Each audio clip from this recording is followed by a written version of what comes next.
Yes, it is. It's normal. They all are. It's not talked about a lot. I'm here to tell you about it. My name is Taylor. I'm a licensed esthetician of over 21 years.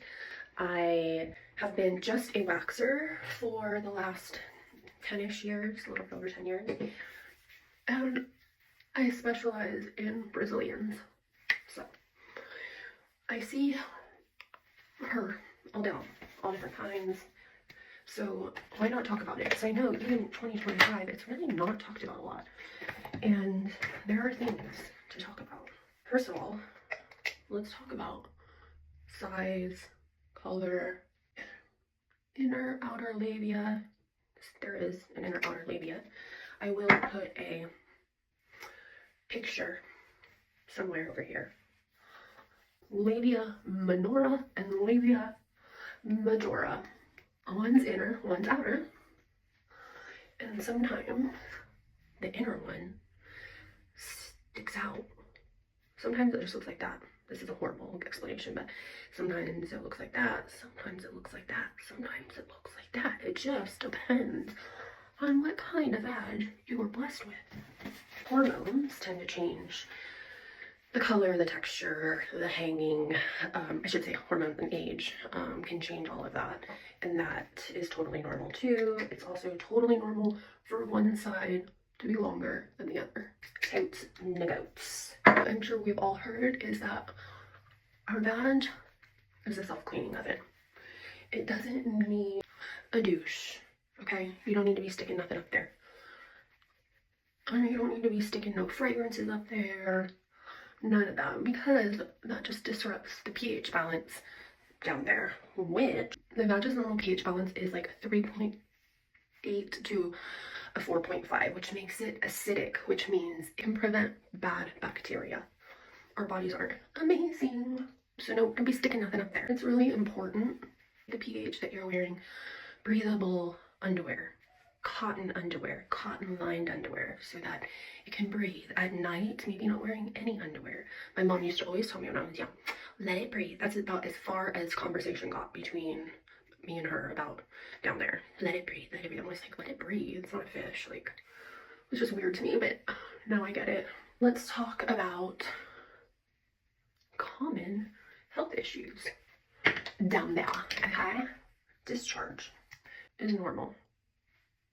Yep, normal. Most discharge is normal, I should say. What's not normal is if it's itching, has like a foul smell, if it's like green or like gray in color. That is not normal, and you would want to seek medical help. Different types of health issues down there could be like yeast infections, bacterial vaginosis. Things that can disrupt our pH balance would be diet, antibiotics. That's why a lot of times when you take antibiotics, you can end up getting a yeast infection, and your period can also affect it.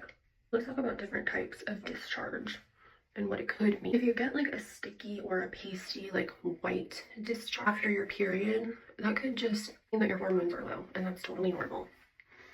If you get like a white, creamy, lotion-like discharge, that can usually happen before your ovulation, and it means that you're fertile, and it means that your estrogen is rising, girl. It's on its way up. If you have an egg white deal during ovulation, that just means you're fertile and you're healthy. And if you get like a watery, clear, runny discharge, like during a workout, running, that's also normal. That can be from hormones or even arousal. And also, if you get like a light yellow discharge on your underwear as no strong odor, that is also normal. Now, when something could be a problem, you get a gray or thin, fishy smelling consistency down there, has an odor or is itching, that more than likely is bacterial vaginosis, and you will want to seek medical advice. If you get a thick, white, clumpy, I hate to relate it to this because I'm trying to eat more cottage cheese for the protein, but it's like a cottage cheese consistency. That is a yeast infection. It can also burn, itch, but to seek medical advice. If you have a green or a yellow discharge that is like kind of frothy, not a smell but an odor, a bad odor, and it's irritating, that could be a sign of an STI and you want to seek medical advice. Brown spotting or bleed after your period, that's okay. If you're having some brown period blood during your cycle, that's when you might want to get it checked out.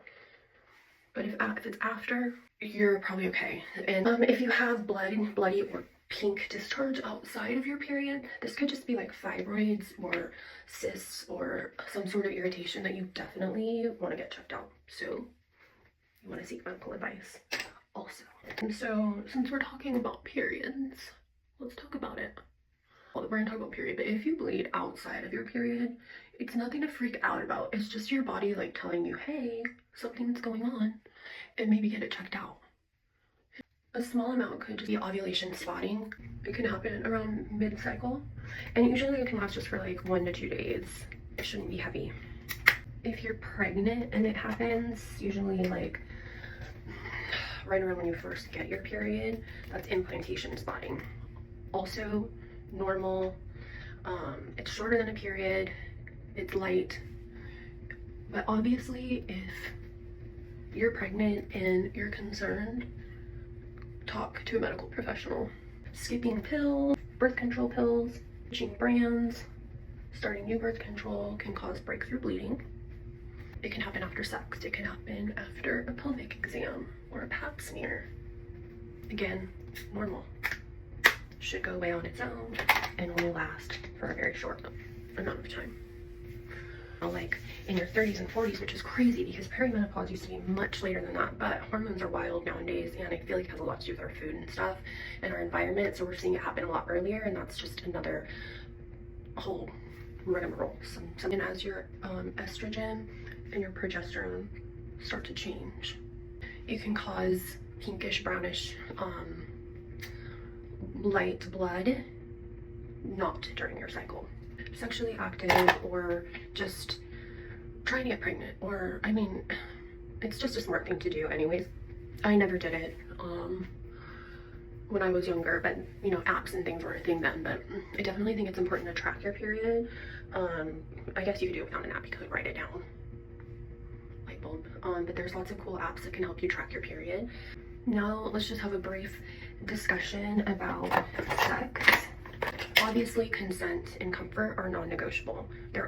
You always should feel comfortable while you're having sex, and there should never be a question of whether or not you consented to it, first and foremost. If you're uncomfortable, in pain, or unsure, pause.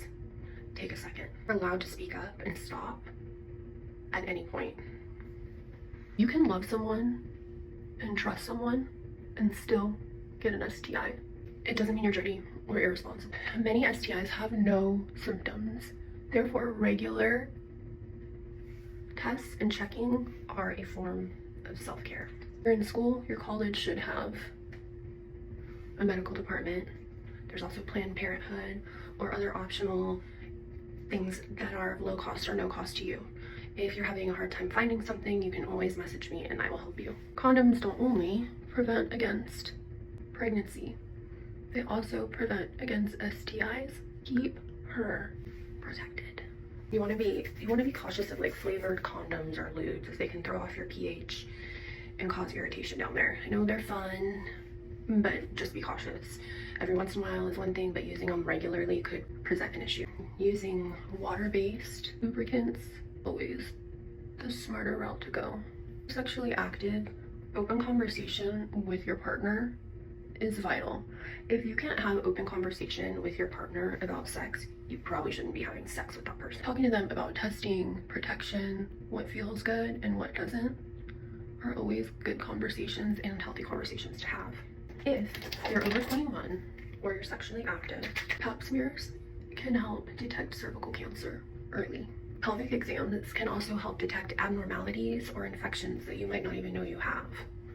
Yes, they're uncomfortable, but they're also quick and could save your life. Whether you're sexually active, celibate, healing from trauma, or exploring your options, or uncertain, your choices are valid. Don't owe anyone access to your body. And you don't need to compare your experience to anyone else's. Sex is not just physical, it's emotional, it's spiritual, it's hormonal, and it takes time to figure it out. If your partner shames you for your body, for not wanting to have sex, for your boundaries, that is a waving red flag. Healthy sex happens in safe, respectful relationships. Every woman is shaped differently, just like our boobs, our hands, our feet. They all are beautiful and different. Shape, the size, the texture, the color of your vulva, it's just a part of you and it's nothing to hide. Our bodies are not gross, they're brilliant. It cleans itself, it adapts, it gives pleasure, it gives life. Discharges, periods, and changes are all a sign that your body is doing what it's supposed to. There's no shame in learning, asking questions, and caring for her. If you weren't taught this stuff growing up, you're not alone. That ends with you, whether you're a teen, a mom, in menopause, or just figuring it out. This is your journey, your life, and this is where it starts for you. You're a teenager, or a new mom, or if you're in menopause, or if you're just starting to figure it all out, this is your journey. Taking care of her is taking care of you. Hygiene is self-love. So keep learning, keep caring, and keep showing up for yourself and your body, because we deserve nothing less. Bye.